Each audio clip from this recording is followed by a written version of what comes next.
Greetings. Thank you so much for joining us for today's webinar. It is my privilege to be here today with Ian MacQuillin, the director of Rogare, the fundraising think tank. Also with Andrew Watt, a senior principal with Accordant. Thank you for joining us today for a discussion around donor-centered fundraising and community-centric fundraising. It is my pleasure now to hand things over to Ian to get us started off for today.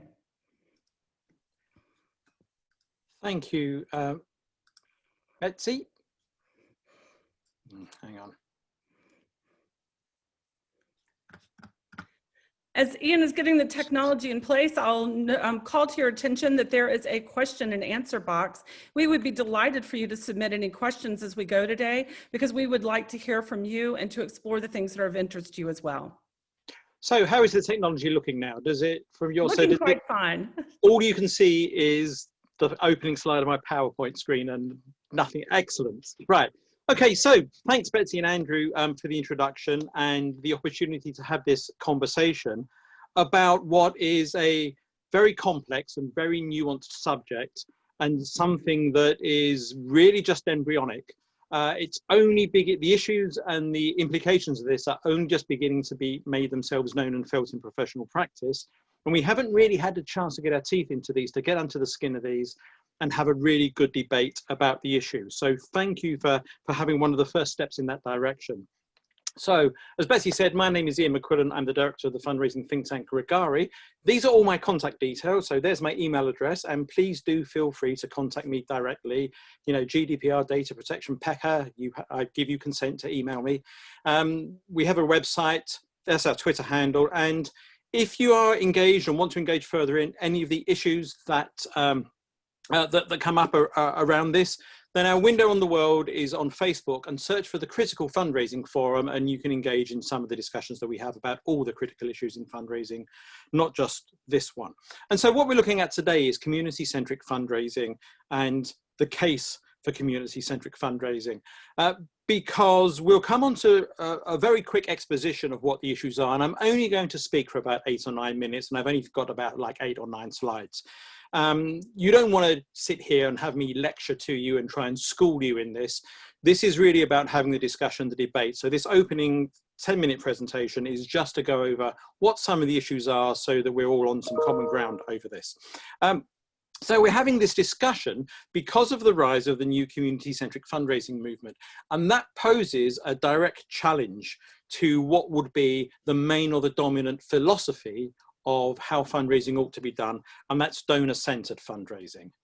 And so community-centric fundraising is part of this whole sea change that is sweeping through society at the moment. The spotlight is being shone on power, on privilege, on systematic injustice, economic, racial and gender, in all aspects, in all walks of public life. And we really could not have expected philanthropy and fundraising to have been spared such an examination, and to have been somehow to avoid the accountability that other sectors of society are having to account and be accountable for. And so this is, any attempt to do this is going to be difficult. It's going to be challenging for us.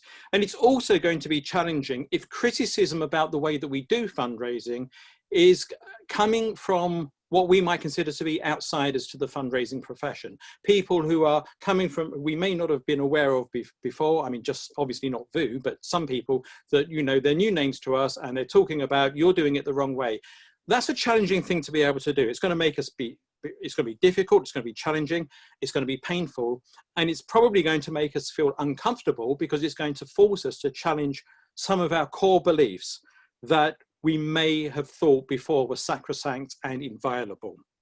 So that's the challenge that community-centric fundraising is throwing directly at all of fundraising, and specifically and particularly at the type of fundraising that calls itself donor-centered. So as this is about, you know, the either or of donor-centered and community-centric fundraising, we probably should have a quick look at what donor-centered fundraising is. And I'm sure everyone here knows exactly what that is. We'll all be on the same page, but let's just have a quick run over of that. So donor-centered fundraising, and it's very closely related relative, you know, it's probably a brother or sister, not even a cousin of relationship fundraising. These are kind of the dominant modes of thought and philosophy about how fundraising ought to be done. People write books about it, they write blogs about it, they speak at conferences about how it ought to be done this way, and there are educational courses about it. And the pioneers of coalescing this into a kind of philosophy about how fundraising ought to be done are people, names you'll know, Penelope Burke, Ken Burnett, Kay Sprinkle, Grace. And the core tenet of this is that, you know, fundraisers will raise more money, most money, if they build meaningful and sustainable relationships with donors. Obviously, seems very intuitive. So in building those relationships, we seek to understand donors, understand what their motives and values are, what drives them, and use that to connect them to the right cause to give for them. And that meets their needs and values, and it helps them to feel good about their giving. And in feeling good about their giving, they'll give more. It's a virtuous circle. Who could argue with that? And it's been translated into professional practice in the direct marketing regime through the teachings and the ideas of people such as Tom O'Hearn, Jeff Brooks, and Lisa Sargent. And the theory behind it is continually being developed. And a special shout out to Adrian Sargent and Jen Shang, who are developing the idea of philanthropic psychology. And it works. As an organized way and coherent way of doing fundraising, donor-centered fundraising works, and it's really the only game in town. But as a sidebar, although donor-centered fundraising is the dominant philosophy and mode of thought of fundraising, it's not the dominant type of practice. It's probably the main type of praxis, which is the method of getting theory and translating it into practice. So when donor-centered fundraising was created, it was created as a corrective to organization-centric fundraising, which is all about us, the organization, how great we are, we've done this, here's some statistics, and here's a picture of our chief executive who's white and is male, and you probably must see a picture of the CEO. And it leaves no room for the donor to become part of the story. So although it's the dominant mode of thought and idea, it may not be the dominant mode of practice, because a lot of fundraisers are just falling back on organization-centric fundraising because it's naive and they don't really know any better. The whole question of why they do that and don't engage in the dominant mode of thought about it is a whole different question about pathways into fundraising we don't have time for. So that caveat aside, donor-centered fundraising works. It works by making donors feel good about their giving. What could be the problem about that? And that's where we come to some of the challenges that are posed by community-centric fundraising. So community-centric fundraising has grown out of a set of ideas that have been developed and embellished upon by American nonprofit thought leader Voulay, a person who I'm sure you all know. And he's developed this in a series of blogs that have dated back to 2015. And they've now been coalesced into a more formal movement that's kind of centered on Seattle in the States. And it has a very nice logo and a website with a lot of resources on it. There's a lot of stuff on the website. There are some blogs, there are some checklists about how to start implementing community-centric ideas in your fundraising. There's a lot of resources there all about justice, all about more equitable social fundraising. But it also contains its 10 core founding principles, which are just really pretty much an establishment of Vu's main ideas that he previously established. So I'm not going to put all of these up. I'm just going to give you just 4 of those 10 principles, just to give you a taste, if you've not seen this before, of what the principles of community-centric fundraising are. So at the bottom, number 7, it talks about fostering a sense of belonging, but not othering.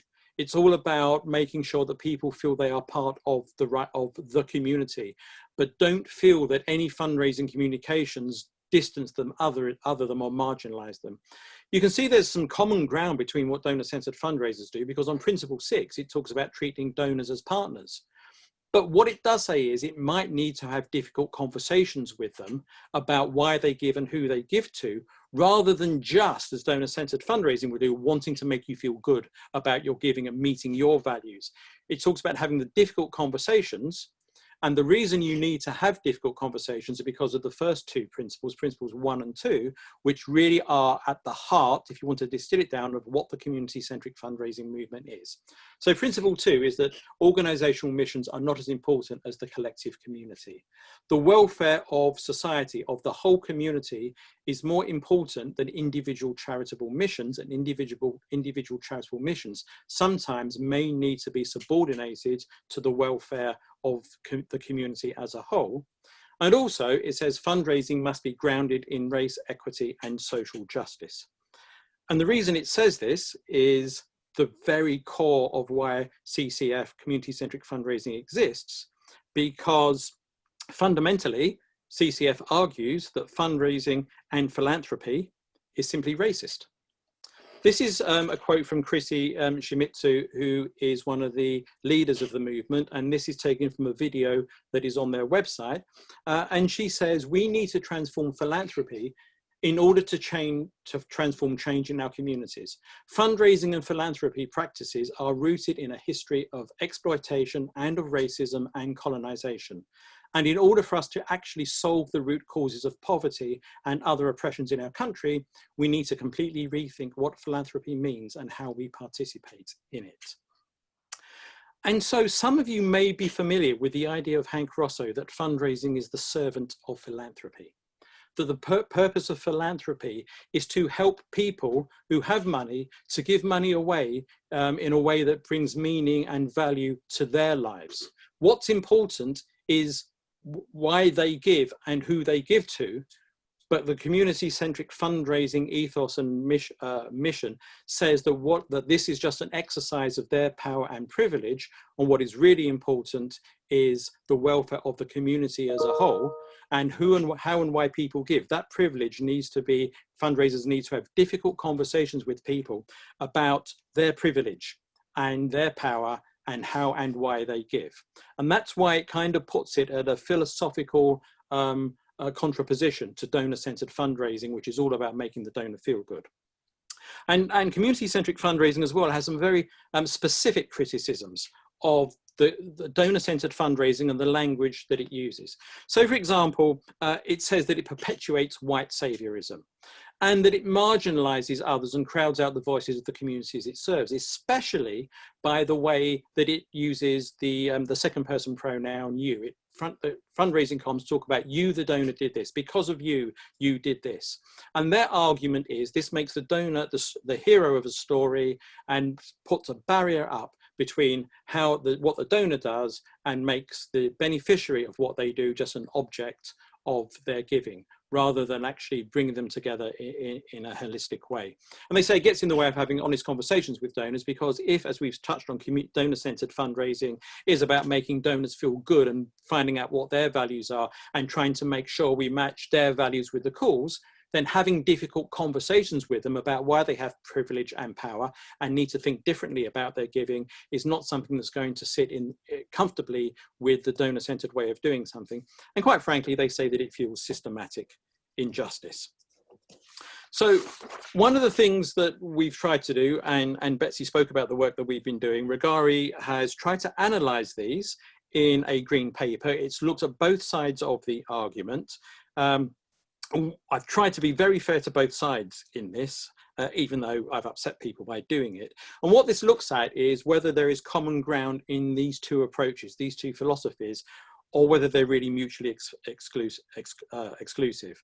And if donor-centered fundraising can take on board some of the challenges thrown at it that arise from the community-centric fundraising ethos and philosophy, what would that look like? What might an enhanced form of donor-centered fundraising that takes on some of these challenges, what could it be? How could it look?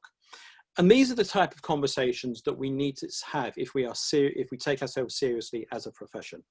We need to be able to critically reflect and introspect when people throw serious philosophical challenges at us the way that the community-centric fundraising movement has done. Because these are far too important to just to dismiss or ignore and pretend they don't exist.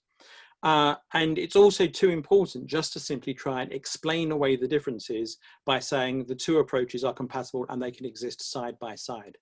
There's plenty to make us think in both philosophies, that they actually cannot exist side by side, and some adaptation and compromise needs to be made by one or both of the sides.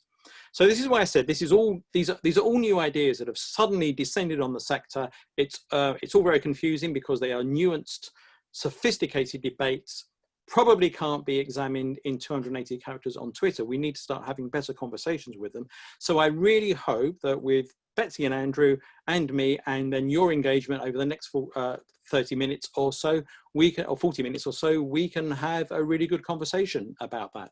So thank you for listening to me, and I'll hand that back to Betsy to start the conversation.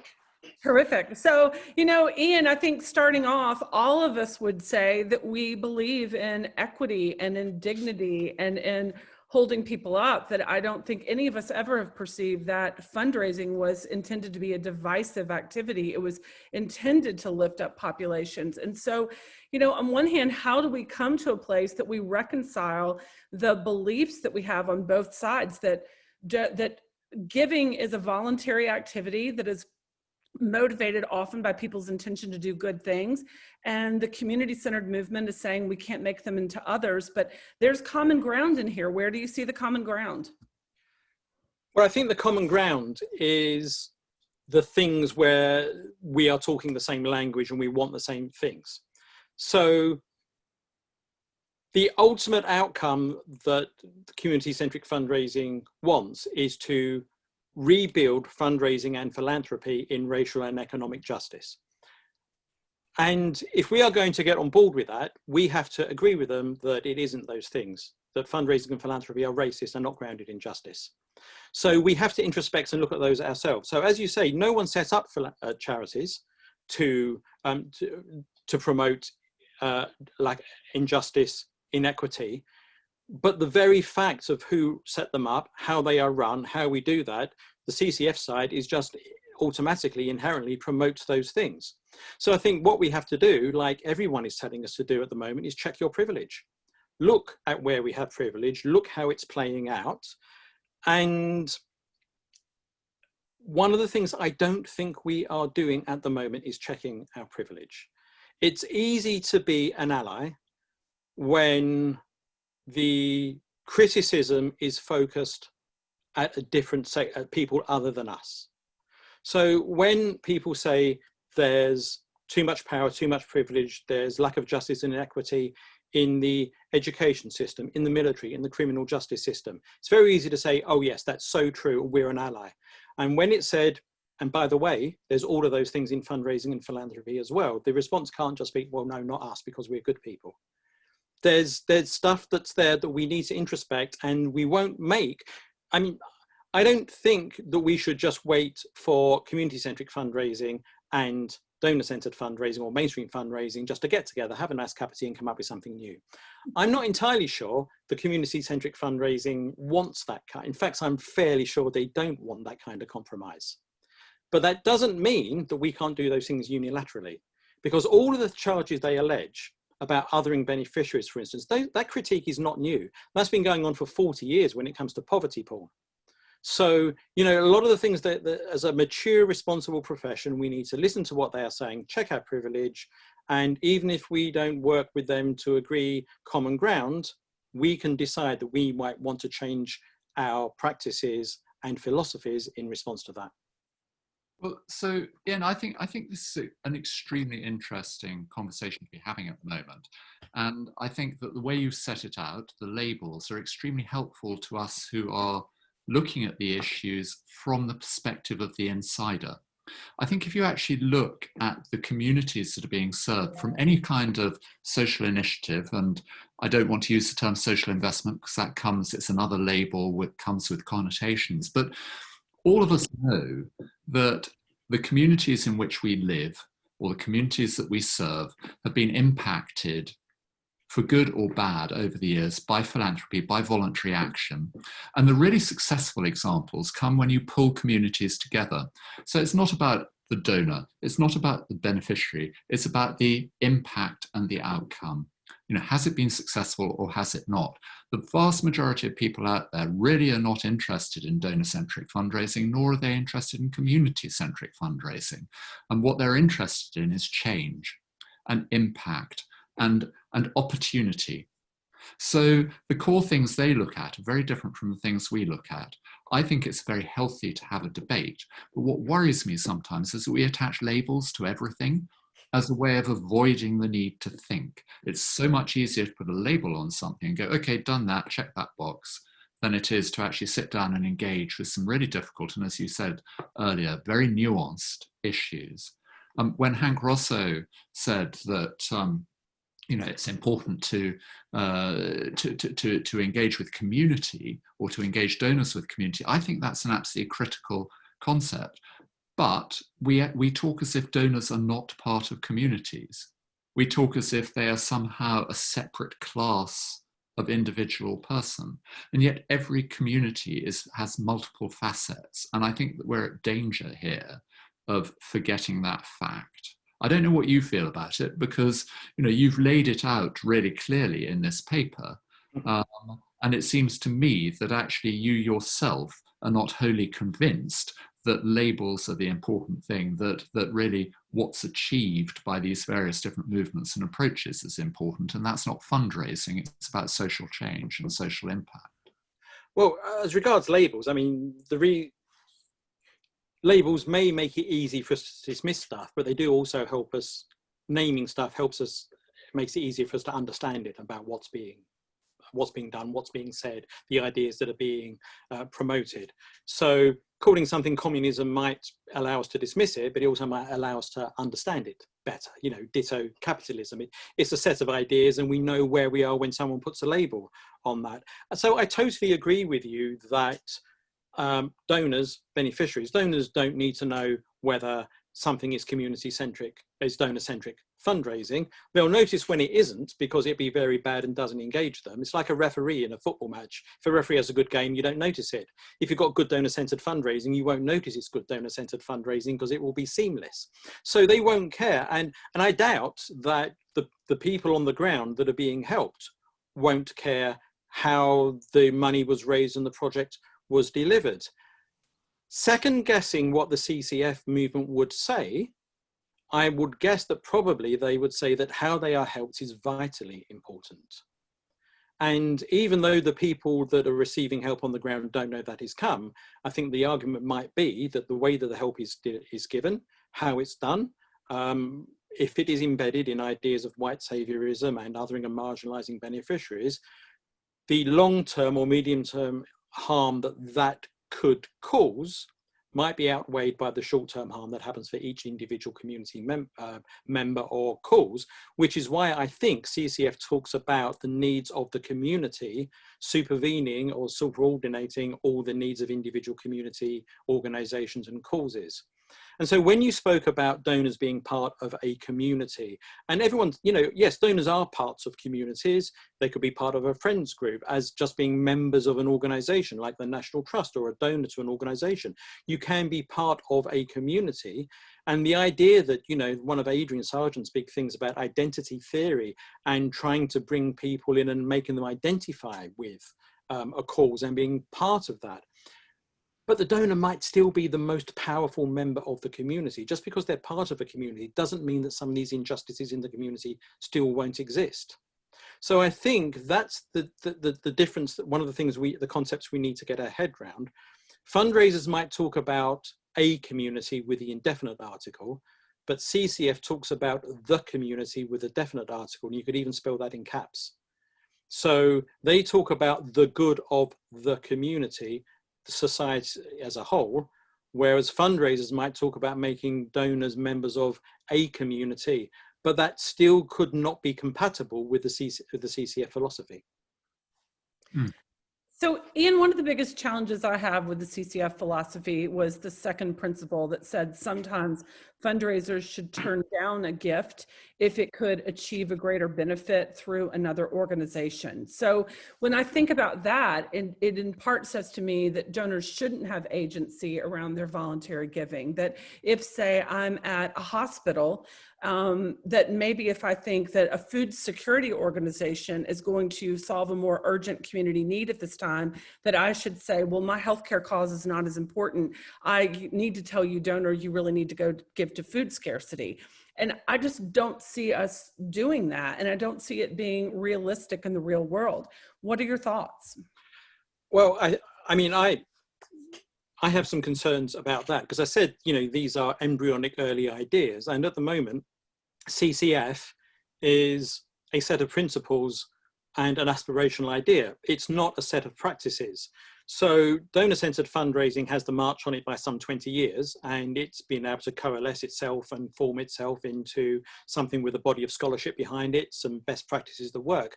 At the moment, CCF is really saying, don't do this rather than do this. So it's not telling you what you should do, it's telling you what you shouldn't do, but without necessarily having the things that you should do in its place. So the thing about having to turn down a gift, so if you're a fundraiser, it's really about saying, we won't take this gift because some other organization in the community needs it more.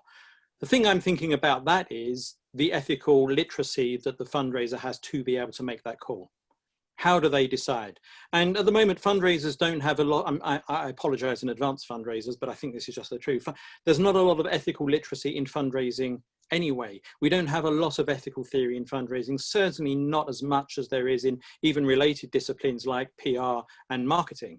And Rogare has done a lot to try and redress that. So fundraisers in mainstream fundraising faced with an ethical dilemma will really struggle to know what the right thing to do would be in those circumstances. I think a fundraiser trying to adopt community-centric fundraising, someone comes along, offers them a gift, and they think maybe this will be used better in the community, would really struggle to be able to make the right call on that decision. And the other point is that that fundraiser, that organization, is still representing the beneficiaries and the people who need help at their charity. By foregoing the gift so that somebody else can be helped, they are potentially causing the people that rely on their cause harm. And that is a very difficult ethical dilemma to be able to get. So I think, you know, and CCF does say you may have to turn down a gift so that someone else can help that.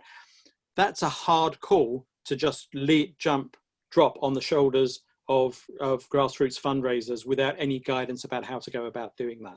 Well, I think Betsy put her finger on something that really matters to me personally as a donor, actually, which is that donors have choice. So when we moved to the States in 2005, and as soon as we inked a contract on buying a house, we were approached by multiple organizations, by veterans associations, churches, synagogues, schools, Clean Up Rock Creek Park, Friends of Rock Creek Park, you name it. People reached out. They reached out to welcome us, but there's a shared understanding that in welcoming us, they were also asking for our support, not just our financial support, but asking for voluntary support.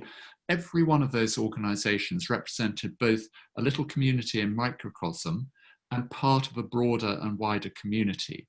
And so the cumulative impact of that experience was to feel that we were part of this wide and multifaceted community. And ultimately, we had to make choices like everybody, because you can't pull yourself in every direction. So I can absolutely see where Vu is coming from on this one, and that the need to really understand how the community is formed, what the community priorities are, and to engage with that effectively, because that's the basis of really strong, impactful, long-lasting community action. You don't get to do stuff that really matters unless you engage people and they have skin in the game. However, ultimately, the only way in which you can force people to do what Betsy said or anything else is by taking the element of choice away from them, I feel. And so that's where, for me, this becomes very contentious, because in politicizing the debate around it, you're beginning to take something from being something that is a voluntary act on the part of the individual, and I'm steering away from the donor, just a voluntary act on the part of the individual, and saying you have a societal obligation to do it the way we think you should do it. And that's when the alarm bells really start ringing for me. Well, I think you've hit on something there, so that if, you know, who decides who represents the voice of the community? So that would be one thing that CCF were it to develop as it developed, would need to develop more. However, the one thing you said about removing individual choice, 150 years ago, donors had far more individual choice about what they could give to, because they gave to a lot of causes that now have been taken over by the state. So one of the things CCF is talking about is moving from philanthropy to justice.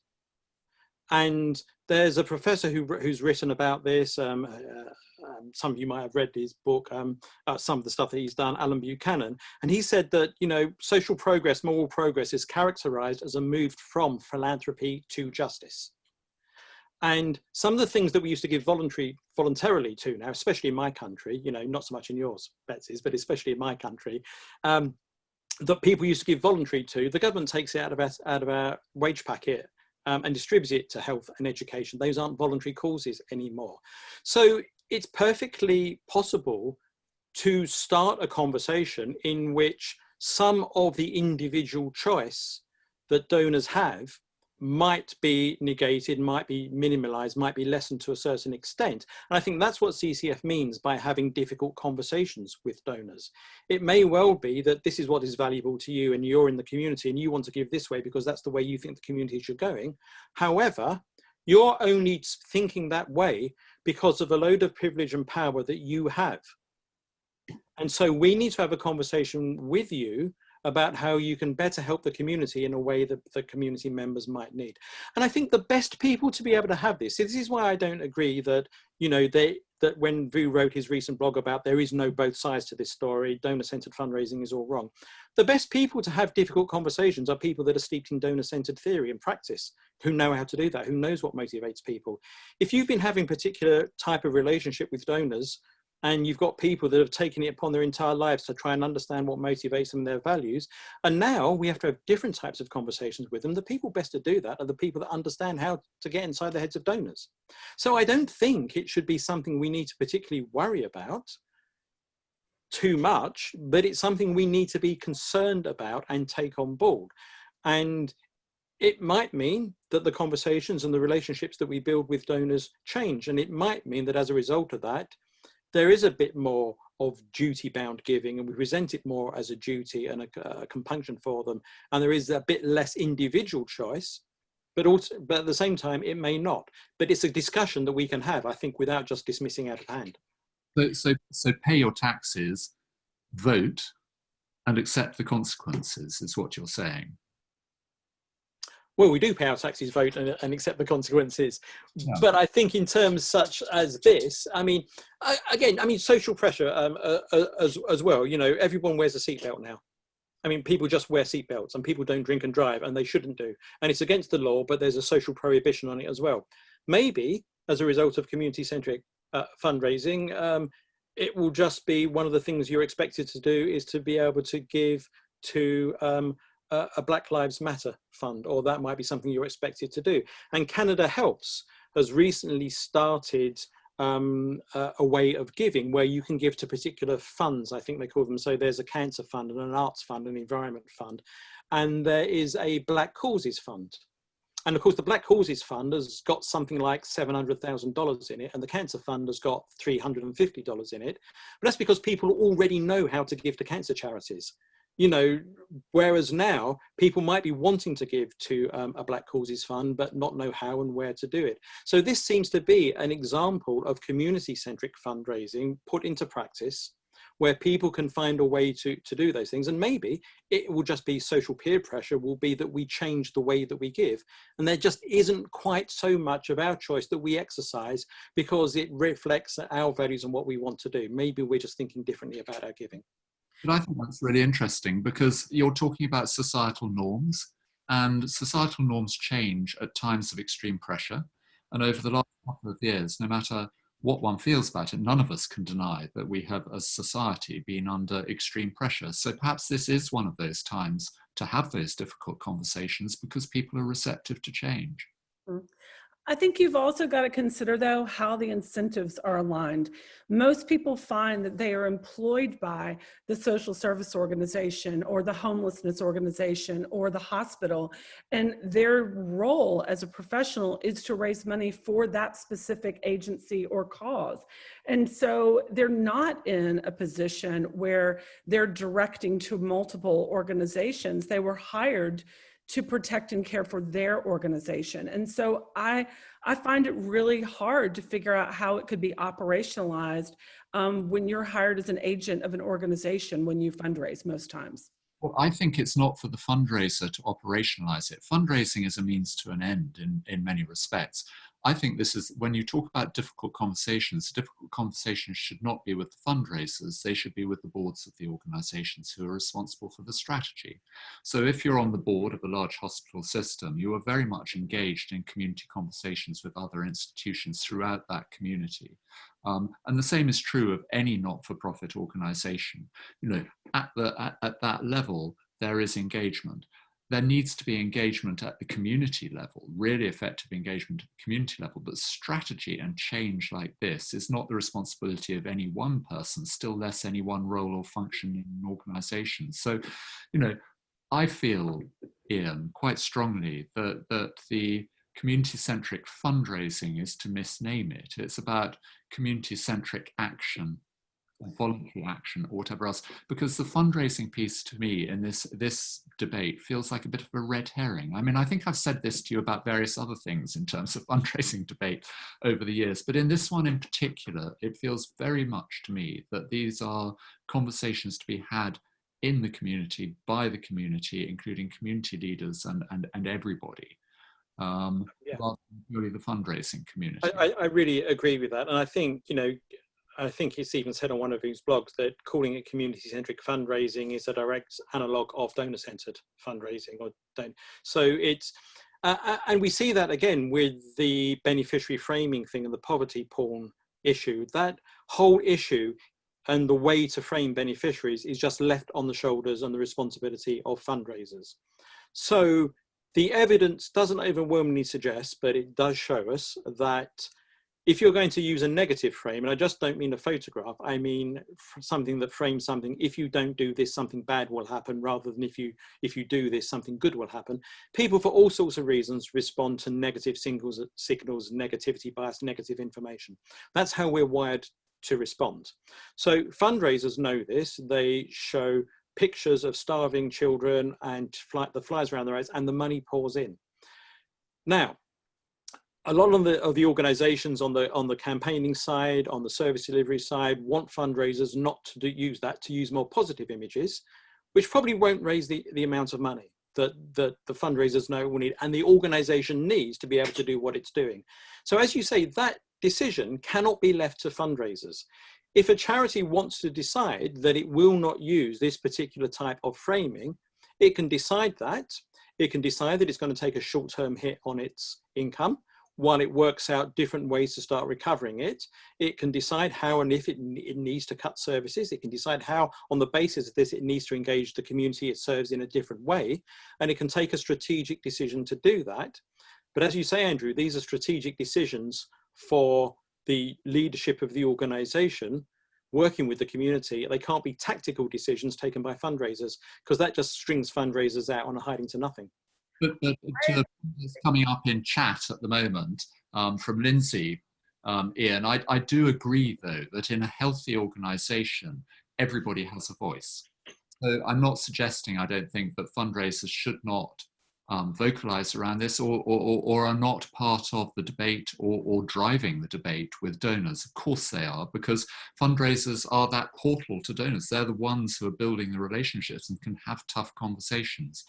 But organisations and the way in which we currently structure organisations gives responsibility for strategic decisions to the governance, to the governing body of the organisation, acting under advisement, as it were. So, you know, there's a process that you have to hit this kind of thing from every possible opportunity, every direction. But you do have to work within structures as well as against structures in order to achieve change. And I think that in something like this that is so fundamental, you have to try to apply every possible route and opportunity to have that debate and to bring it into the public.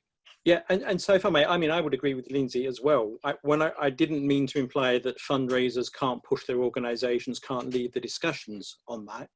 And this will be what community-centric fundraisers will be having, those kinds of conversations at their own charities. They will be trying to lead this. Ultimately, what I was saying is that the final decision can't just be left as a tactical decision to fundraisers to do. It has to be an organisational decision that the whole organisation takes, and includes the fundraising in that, because as we know, fundraising is the necessary evil. It gets sidelined in so many things, and it runs the risk again of just saying, okay, you deal with all of this, dealing with the donors. We still want the money. If you fail to bring the money in by not using donor-centered methods or not having the conversations, we'll blame you for it. We'll also blame you if you don't have the conversations that engage with them in their privilege. So fundraisers need to have the confidence that the organization is behind them to be able to do these things. The organization has to check its privilege and take leadership on that, not just the fundraisers. So it's a strategic thing, not a tactical thing, and fundraisers can only take that strategy so far.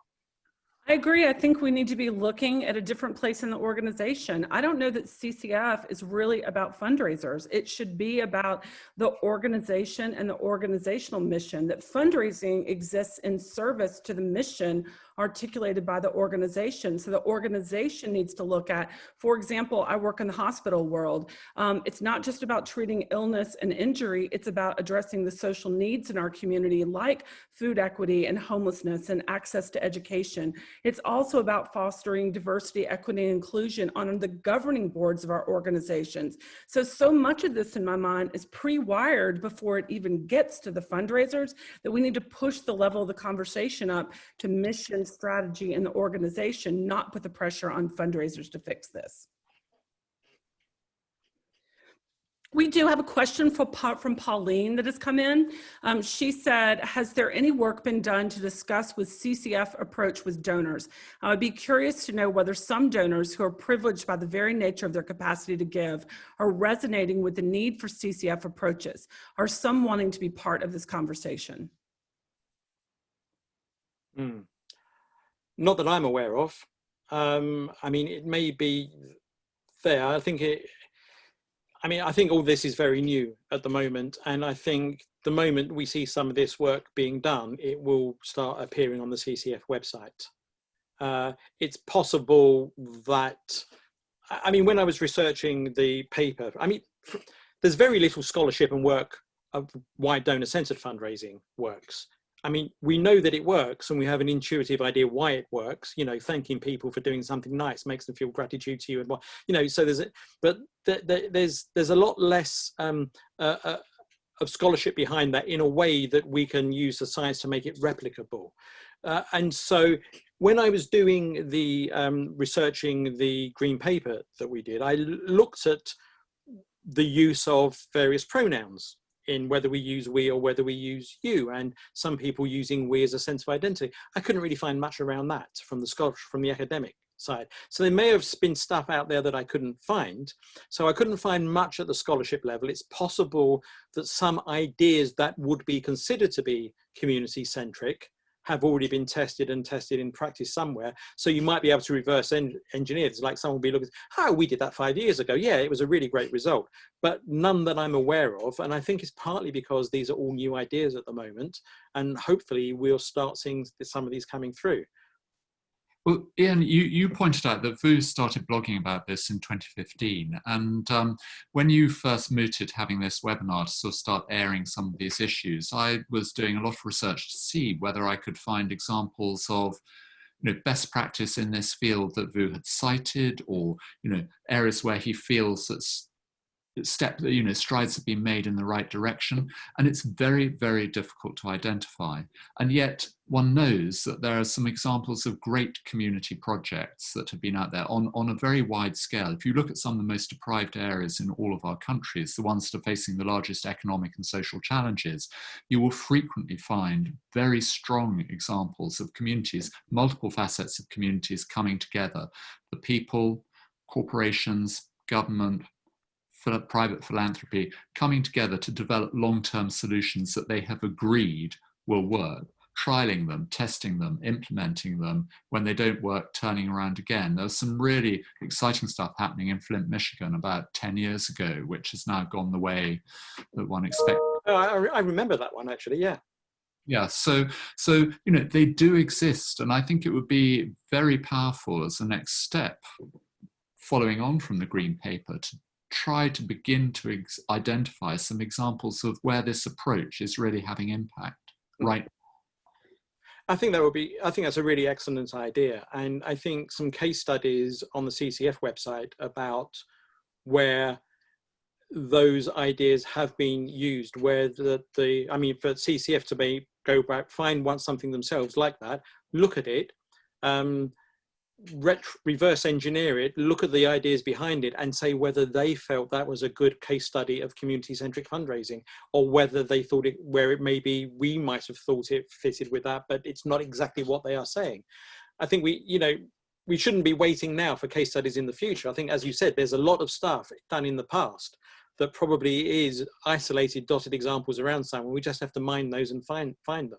And yeah, we could do that, but I think so could CCF. I think they could populate their website with some really good case studies. Preferably not ones that are 10 years old. No. Well, I don't know really. I mean, because if it is 10 years old, the principle's still the same.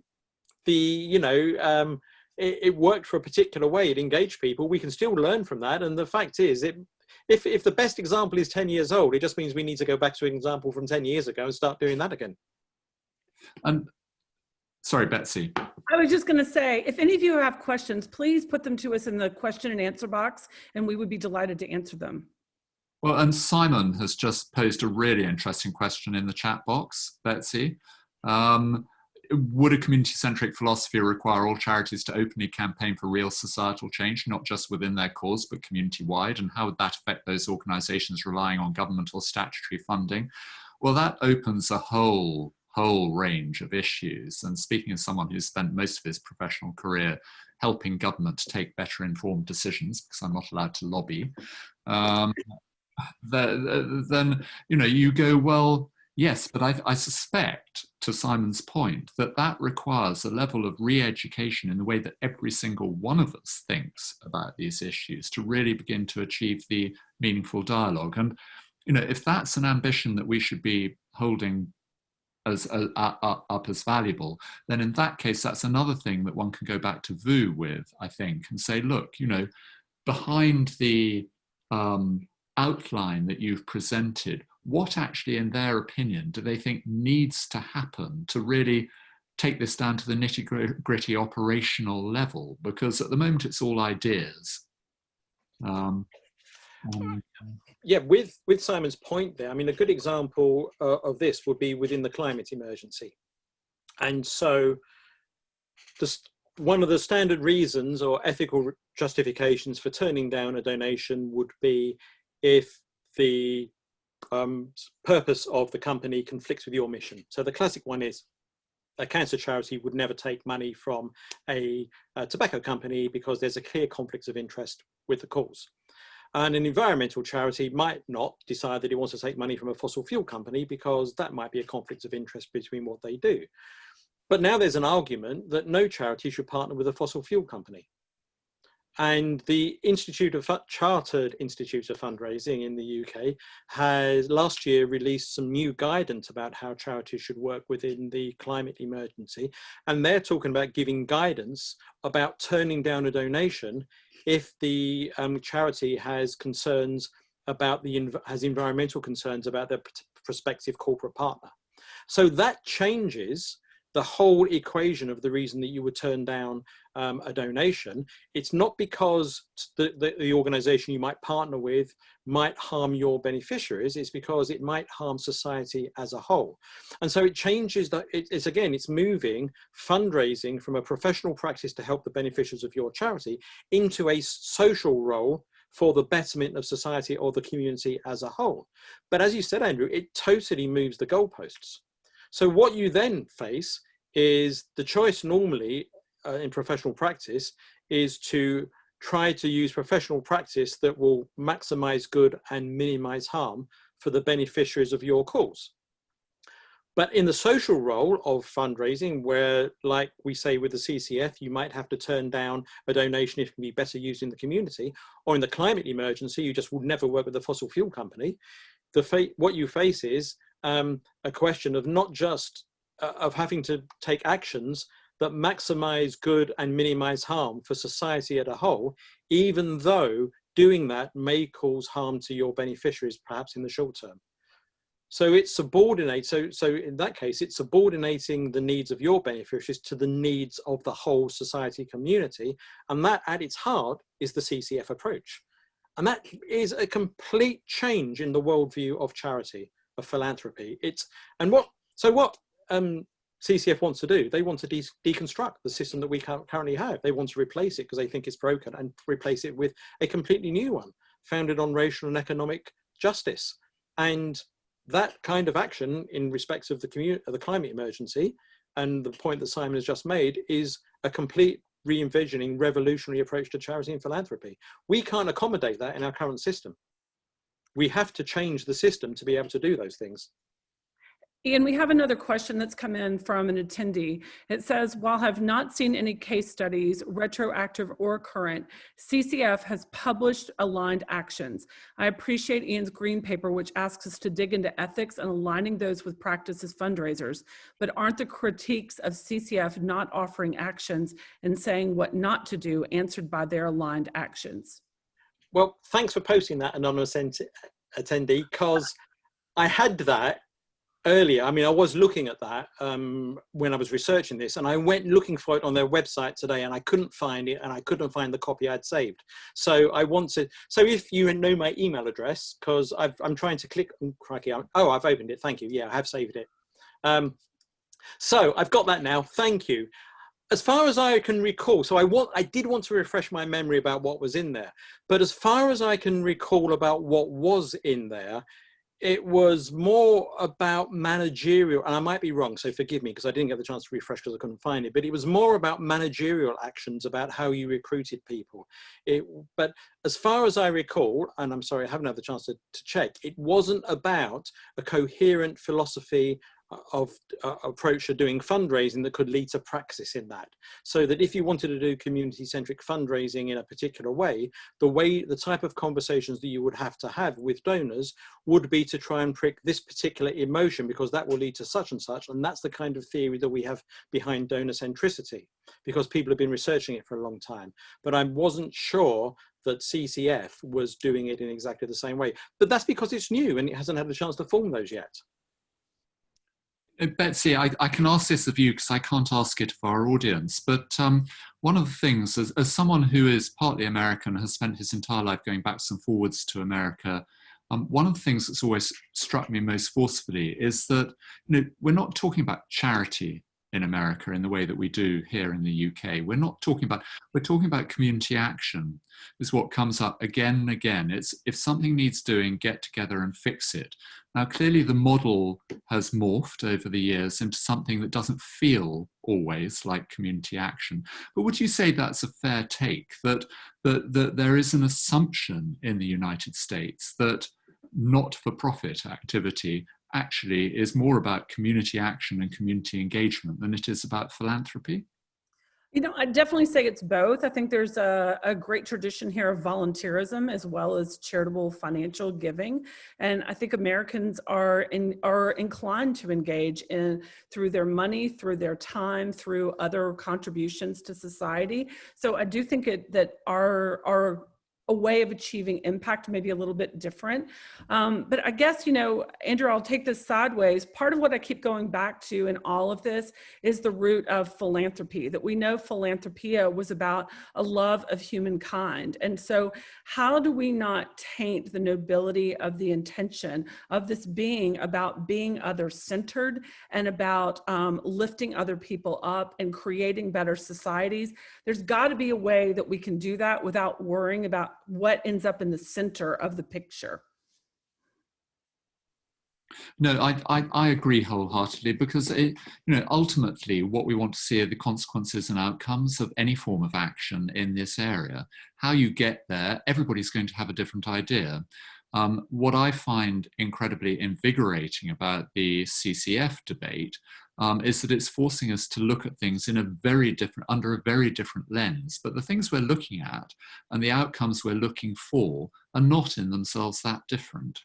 It's just how you go about it and what are the most important components about it. So if equity and justice are the key drivers that we have to, or the key lenses that we should be looking through at this moment in time, then let's try and do it, but accept that in 20, 30, 40 years' time, people will be applying different lenses and taking different approaches to it. So I think it's very easy to allow this to become overwhelming, whereas in actual fact, what we're looking at are relatively simple concepts, just incredibly challenging to work through.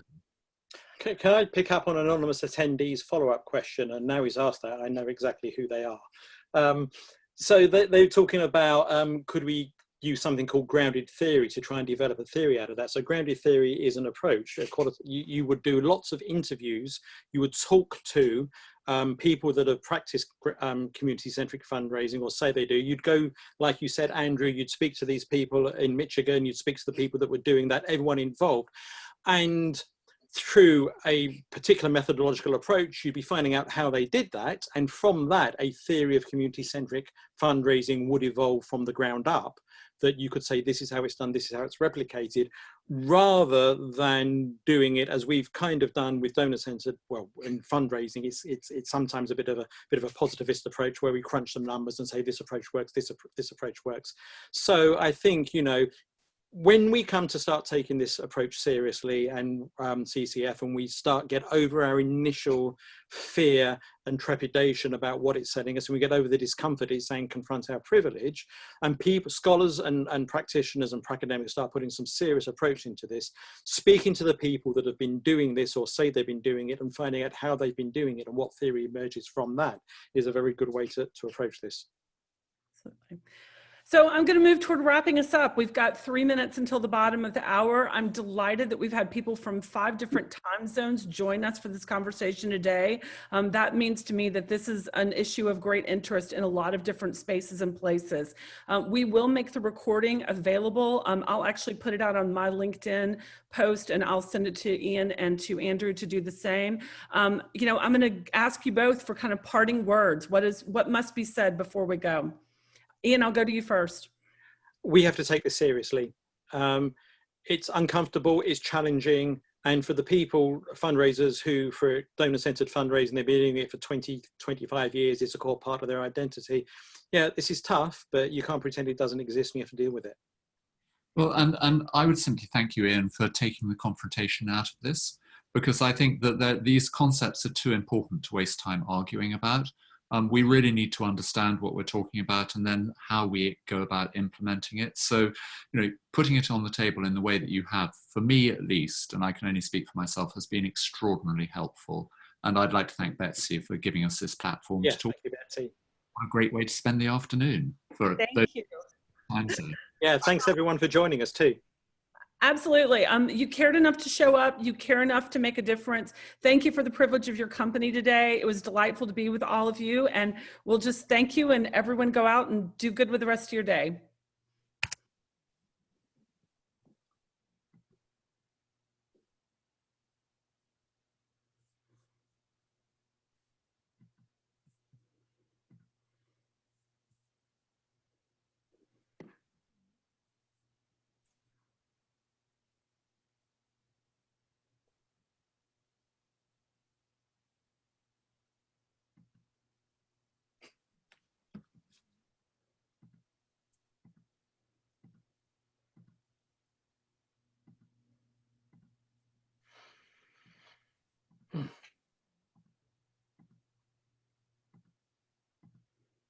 Okay, it is down to just us. I have 6 participants still. Someone's loitering.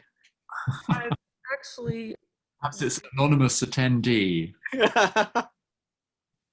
it's funny, I've removed folks multiple times, but it's not taking them out.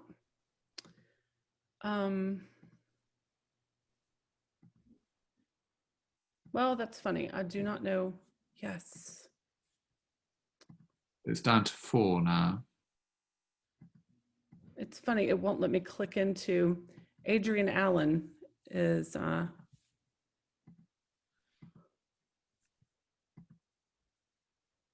okay, now it's down to us. Yay. Okay, who was an anonymous attendee, Ian?